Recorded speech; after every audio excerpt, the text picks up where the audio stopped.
What's up? Just consulting my Siri phone.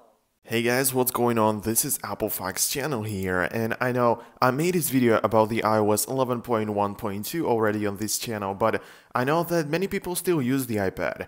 It got so many functionalities in the iOS 11. I don't want to leave those people out, so in today's video we're gonna be taking a look at the iPad running the latest version of iOS, and we're basically gonna be making a review of this iOS on the iPad mini 4. Because I realized that the iOS 11 on the iPad is actually a lot different. You got the new control center, you got the new dock, you got pretty much all of the new functionalities for the iPad, so also the other versions are gonna be different on the iPad. So that's the reason why I'm making this video at first place. Everybody keeps talking about the iOS 11.1.2 on the iPhone. I also made a video about it on the iPhone.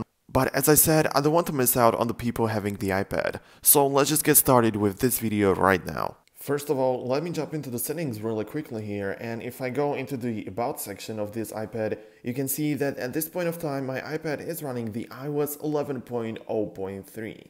So I wasn't updating to the iOS 11.1, I didn't even update to the iOS 11.1.1, but I will be updating to the iOS 11.1.2 in this video. So if I head over to the software update section right here, you can see, or you're going to be able to see, that the iOS 11.1.2, as I mentioned, is already prepared for the update. The Install Now button doesn't work or is not clickable because the iPad actually requires to be charged at 50% at least, or I have to be connected to the charger. So I'm gonna have to grab it really quickly here and connect it to the power. And here we have it. So let's connect it really quickly here. And now the installation process can begin. But first of all, let's come back to the About section and take a screenshot because we're not going to be able to remember all of the numbers from here. So let's make a screenshot and now we can come back and do the installation process. And now we're going to have to wait, and here it is. So let's click on Install Now, and it's being verified at this point of time. And now all we have to do is to wait until everything is completed. So I will update you when the update is done. So here we are, and as you can see, your update has been updated to the iOS 11.1.2. So let's open it up. Of course, type in the passcode because the Touch ID doesn't work on freshly updated devices. So let's get inside, and this is apparently not the correct password. So let's get finally inside. And now the question is, what does the update actually bring us? So what is the point of this update?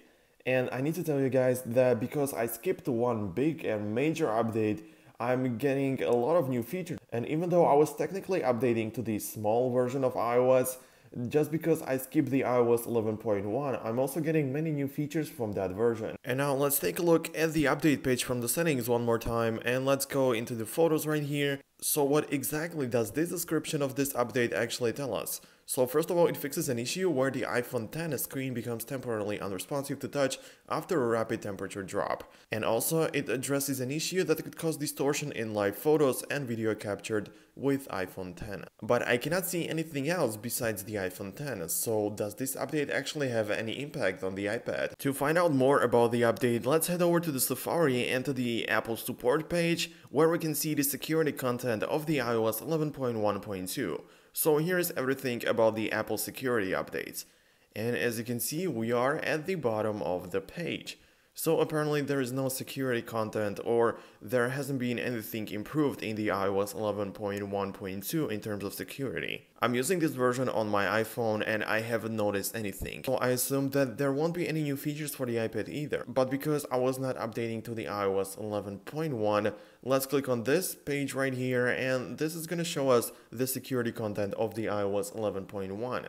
And if you're like me and you skip this version, then take a look at what's going to be improved in this version of iOS. And there are actually a couple of improvements in terms of security here as well. And on every improvement we can see that it's available for the iPhone 5s and later, iPad Air and later, and iPod Touch 6th generation.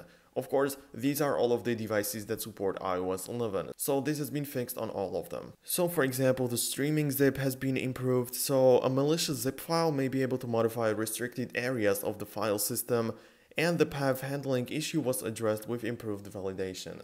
And as I mentioned, this iPad hasn't been updated to the iOS 11.1. And with 11.1, there were a couple of new emojis added. So let's, for example, see this one has been added, or this throwing up face has been added. I don't really use my iPad for texting, so that was the reason why I did not update to the 11.1. All I use my iPad for is like to learn and to read something, or to browse some websites, or to watch videos, movies, and stuff like that. So I don't use it for texting, and I wasn't missing these emojis at all. The emojis are not everything that has been improved or changed in this update.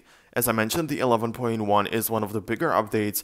This is like a major update of the iOS 11, and that means that there are many bugs resolved and glitches like removed completely. For example, that issue caused cleared mail notifications to reappear on the lock screen, and also the issue where some third-party GPS accessories caused inaccuracies in location data. All of those bugs or issues have been resolved, and now they shouldn't appear on the iOS 11.1, and that means that they're not present on the 11.1.2 as well. What else can I show you in terms of the update? So let's take a look at the storage, and as you can see, this is the screenshot I made running the 11.0.3, and the capacity is 16 gigabytes, of course. This is one of the things that I hate about the iOS 11, and it is that the capacity is only shown like 16 gigabytes. I know that this is the capacity because I bought a 16 gigabyte iPad mini 4, but I know that this is not the real capacity. I know it's like 13 gigabytes or maybe 12, but I have no idea about the exact number. Anyways, the available storage is 1.69 gigabytes.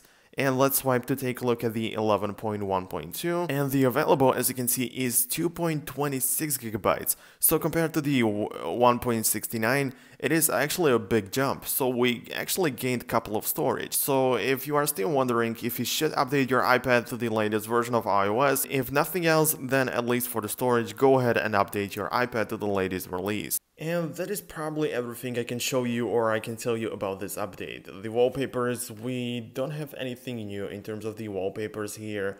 We also have this black one right here at the bottom, which I don't really like because it's a completely black background. But anyways, if I come back to the home screen, I'm gonna end this video right here. If you have an iPad and you wonder if you should go ahead and update, then my answer would be that go ahead and update definitely, because there is not much what you can lose. Pretty much there is nothing what you can lose. So I would definitely go into it and update my iPad to the latest release. Thank you so much for watching. I really hope you enjoyed this video. If you are interested in this type of content, then don't hesitate with clicking the subscribe button, because I'll be creating more videos like this one in the future. Anyways, have a nice day and see you in the next one.